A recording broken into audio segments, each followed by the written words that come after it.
Richard Nixon became President of the United States in 1969, and it was in 1971 that he first started this war on drugs that has continued into the present.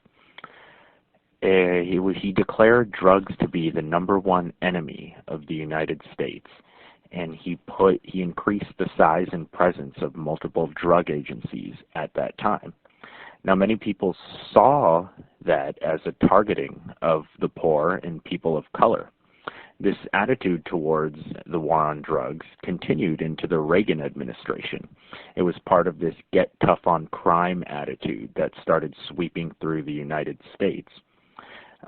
Reagan in the 80s saw drug trafficking along the U.S. and Mexican border as an issue of national security. That's what he called it, that it was a threat to national security.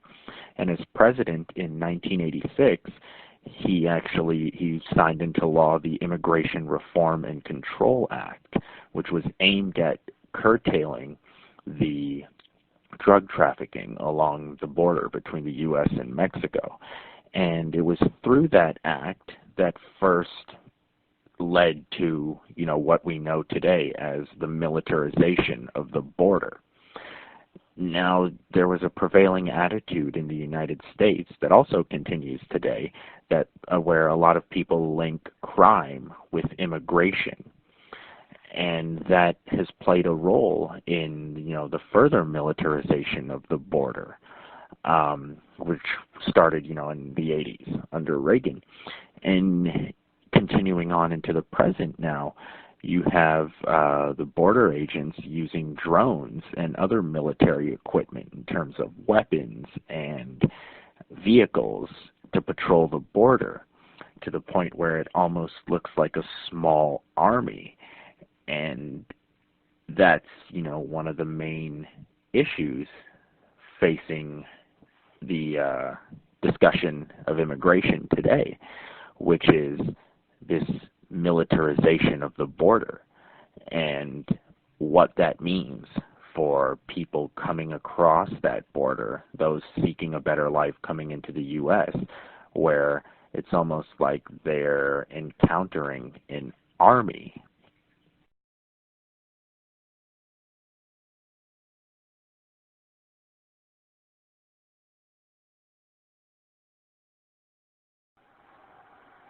Native Americans who call both sides of the border home are affected by border militarization.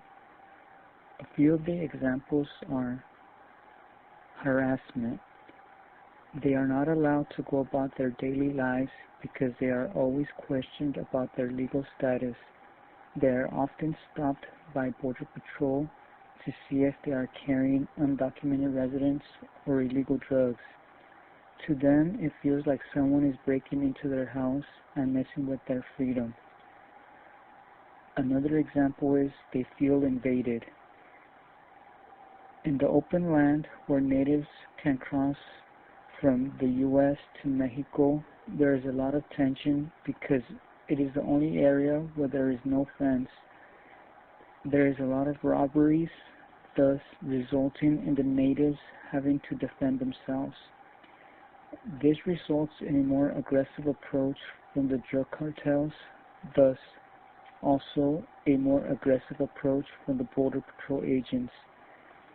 The ones who are caught in the middle are the Native Americans.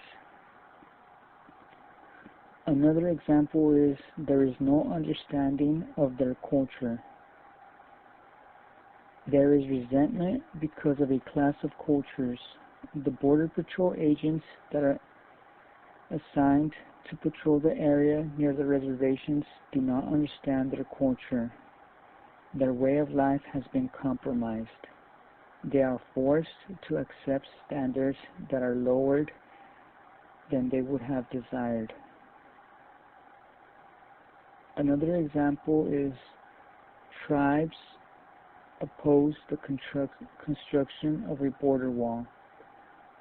According to the website intercontinentalcry.org, the Tohono Nation opposes the construction of a border wall because it will destroy their communities, their burial sites, and ancient routes throughout their lands. The current fence at the border is already wreaking havoc.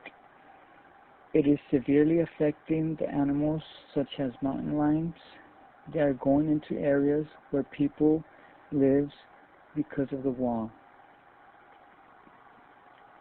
Due to border militarization, Native American communities along the United States-Mexico border have seen an increase in drones, checkpoints, and border patrol agents, which in all leads to tension and hostility. In all, they feel like there is an overall surveillance of their communities. They do not trust the border patrol. One piece of legislation that led to further militarization of the border was SB 1070 in Arizona. SB 1070 has been a very controversial piece of legislation since its inception. It was signed into law by then Governor of Arizona, Jan Brewer, in 2010. And after she signed the bill, there was widespread reaction and criticism to the law. Now, what that law did was first of all, it made being undocumented a misdemeanor crime. It also had penalties for anybody that was caught knowingly sheltering or hiring undocumented immigrants. And probably one of the most controversial parts of the law was that it allowed police officers to attempt to determine an individual's immigration status during traffic stops or during arrests, provided that they had reasonable suspicion that a person they stopped might be an undocumented immigrant.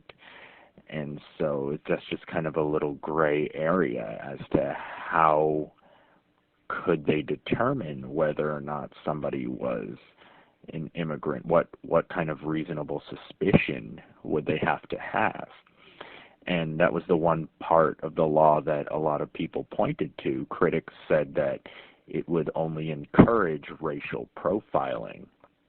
Now, the law was scheduled to go into effect July of 2010, but before it officially went into law in Arizona, there were many legal challenges over possible constitutional and civil rights violations. The Supreme Court actually heard a case about the law, and that was in June 2012. And after the Supreme Court ruling, they actually overruled most of the law and struck it down as being unconstitutional. However, they did keep the part of giving police power to determine immigration status during traffic stops and arrests.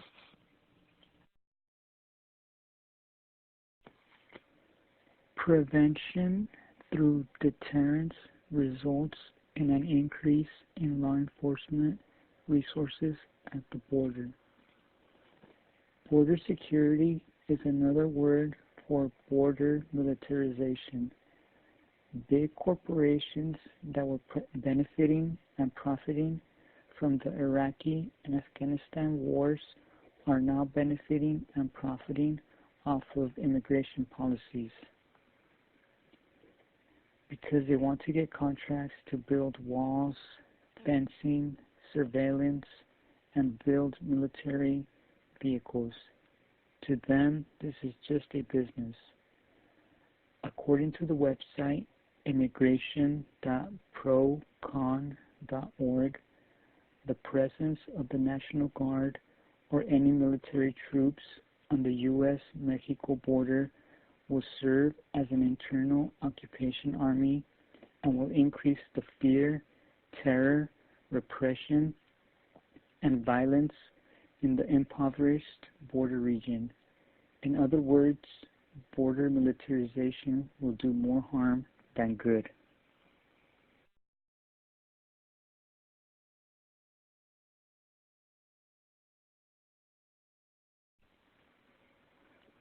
Border militarization has a major influence on governing immigration through crime. Governing immigration through crime gives way to an increase in undocumented immigrants in county jails and federal prisons and privately run immigration detention centers. One way of incarcerating immigrants is through a process called a raid.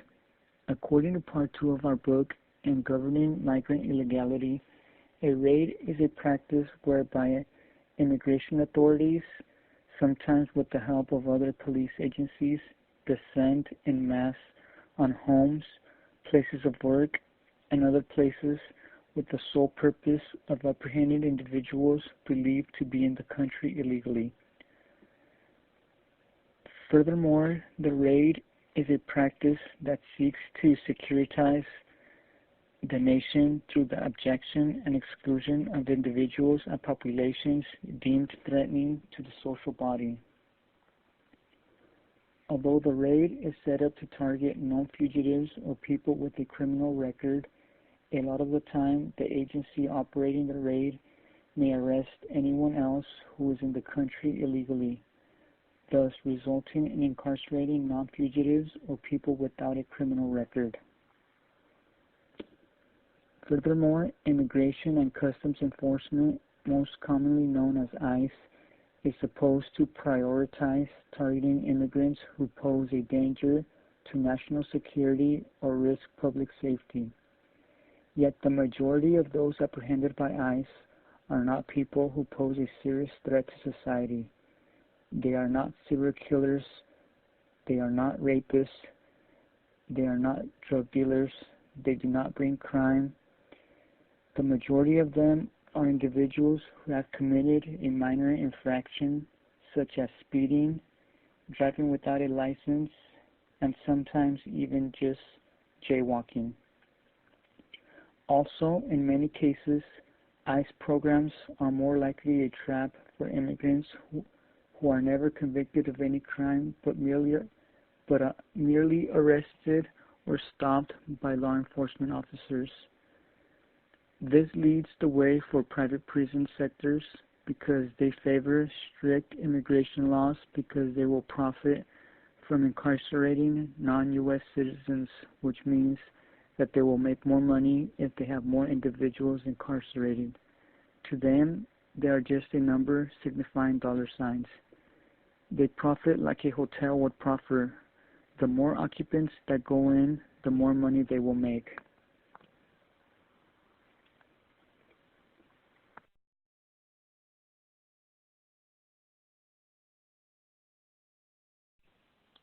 So what can we do in terms of demilitarizing the border between the U.S. and Mexico?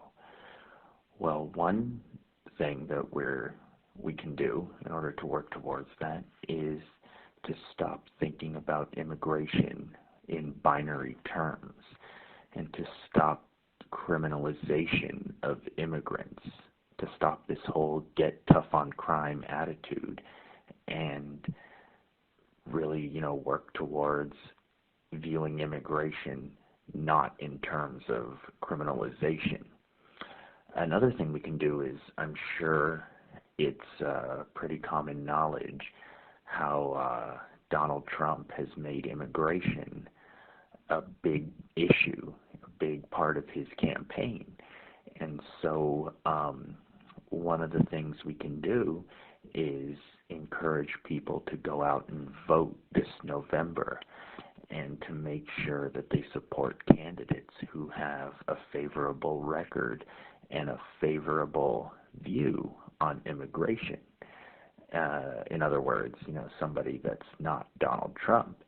And really what it'll take is just a complete change in the mentality that a lot of Americans have regarding immigration.